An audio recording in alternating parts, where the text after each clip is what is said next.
Hi friends, ఈ వీడియోలో నేనైతే పేజ్ రిప్లేస్మెంట్ అల్గారిథం గురించి, అందులో first in first out FIFO గురించి అయితే చెప్పబోతున్నాను. అది కూడా షార్ట్ కట్ చెప్పబోతున్నాను.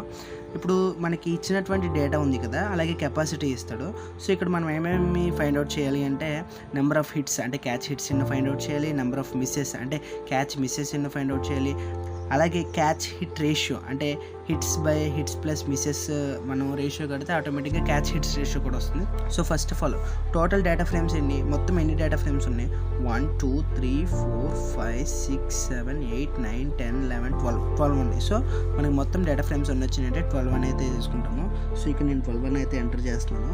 నెక్స్ట్ మనం ఏం చేయాలి? Number of hits, number of missus ఇది ఎలా ఫైండ్ అవుట్ చేయాలి అంటే, సో మనకి 4 కెపాసిటీ ఇచ్చాడు కాబట్టి, సో నేను చూడండి 0 తర్వాత ఏమొచ్చింది 2 వస్తుంది. సో 2 తర్వాత 1 తర్వాత 6. సో మనకి 4 కెపాసిటీ ఇచ్చాడు కాబట్టి 4 నెంబర్స్ ఇలాగైతే వేసుకున్నాను. నెక్స్ట్ ఏంటంటే 4 కోసం ఫైండ్ అవుట్ చేయాలి. సో ఫస్ట్ ఆఫ్ ఆల్ క్యాచ్లో ఉన్నటువంటి 4 ఫ్రేమ్స్ ఎంటీగా ఉన్నాయి. సో 0తో ఫిల్ చేసాం, 2తో ఫిల్ చేసాం, 1తో 6తో ఫిల్ చేసాము. నెక్స్ట్ ఏంటి? 4ని ఫైండ్ అవుట్ చేయాలి.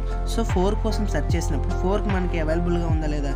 లేదు కాబట్టి first in first out algorithm ప్రకారం 0ని స్ట్రైక్ అవుట్ చేసి ఇక్కడ మనం 4ని ఎంటర్ చేసుకుంటాం అనమాట. సో ఇలా స్ట్రైక్ అవుట్ చేసుకుంటాం. నెక్స్ట్ 0ని ఫైండ్ అవుట్ చేస్తాం, ఎందుకంటే 4 తర్వాత 0 కదా. సో 0 కూడా లేదు కాబట్టి మనకి అవైలబుల్గా, అంటే స్ట్రైక్ అవుట్ లేనివి 4 2 1 6 ఉంది. సో ఈ 4 2 1 6లో 0 లేదు కదా. సో 2ని స్ట్రైక్ అవుట్ చేసి 0ని చేసుకుంటాం. తర్వాత 1. సో అంటే ఇక్కడ 1 ఉంది కదా, సో 1ని ఫైండ్ అవుట్ చేయాలి. సో 1 ఉంది కాబట్టి సో మనం దేన్ని స్ట్రైక్ అవుట్ చేయవలసిన లేదు. సో ఇది మనకి అవైలబుల్గా ఉంది కాబట్టి క్యాచ్ హిట్ అవుతుంది. సో నెక్స్ట్ 0 కూడా అవైలబుల్గా ఉంది. నెక్స్ట్ 3 అవైలబుల్గా లేదు కదా. సో 1ని స్ట్రైక్ అవుట్ చేసి 3 అవైలబుల్ చేస్తాం. నెక్స్ట్ ఏంటి? నెక్స్ట్ 1 కోసం ఫైండ్ అవుట్ చేస్తాం. సో 1 మనకి అవైలబుల్గా లేదు కదా. సో 6ని స్ట్రైక్ అవుట్ చేసి 1 ఎంటర్ చేస్తాము. నెక్స్ట్ మనం 2ని సెర్చ్ చేస్తాం. 2 మనకి అవైలబుల్గా ఉందా? లేదు. సో 4ని స్ట్రైక్ అవుట్ చేసి 2ని ఎంటర్ చేస్తాము. నెక్స్ట్ 1. సో 1 అవైలబుల్గా ఉంది కాబట్టి మనం దేన్ని స్ట్రైక్ అవుట్ చేయము.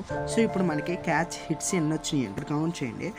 1 2 3 4 5 6 7 8 9. సో క్యాచ్ హిట్స్ అనేవి 9 వచ్చినాయి. సో ఇక్కడ 9 ఎంటర్ చేసుకుంటాం. ఇక్కడ మనం సింపుల్ లాజిక్ ఏంటి అంటే, ఇక్కడ మనం ఒక నెంబర్ని యాడ్ చేసామంటే దాని మీనింగ్ ఏంటి? మనకి క్యాచ్లో నెంబర్ దొరకలేదు కాబట్టి దాన్ని మనం ఒక న్యూ నెంబర్ని ఇక్కడ యాడ్ చేసాము. సో ఆ విధంగా మనం ఇక్కడ క్యాచ్ హిట్స్ని సింపుల్గా ఎలా ఫైండ్ అవుట్ చేసామంటే, ఒక నెంబర్ ఇక్కడికి యాడ్ అయింది అంటే దాని మీనింగ్ ఏంటి? మనకి ఆ నెంబర్ క్యాచ్లో లేదు కాబట్టి ఇక్కడ ఆ నెంబర్ని యాడ్ చేసాము. సో అవన్నీ కౌంట్ చేస్తే ఆటోమేటిక్గా మనకి క్యాచ్ మిస్సెస్ వస్తాయి కదా. సో ఇక్కడ మిస్సెస్. సో క్యాచ్ మిస్సెస్ ఎన్ని? 9. So 9. In the same way catch hits ఎన్ని అవుతాయి? సో మనకు మొత్తం ఫ్రేమ్స్ మనకు 12లో 9 మిస్సెస్ అయినాయి. సో అప్పుడు ఆటోమేటిక్గా 12 - 9 = 3. Catch hits 3.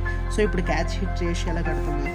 3 / 12 అంటే 1/4 అంటే 0.25 అంటే 25% అని కూడా అనుకోవచ్చు.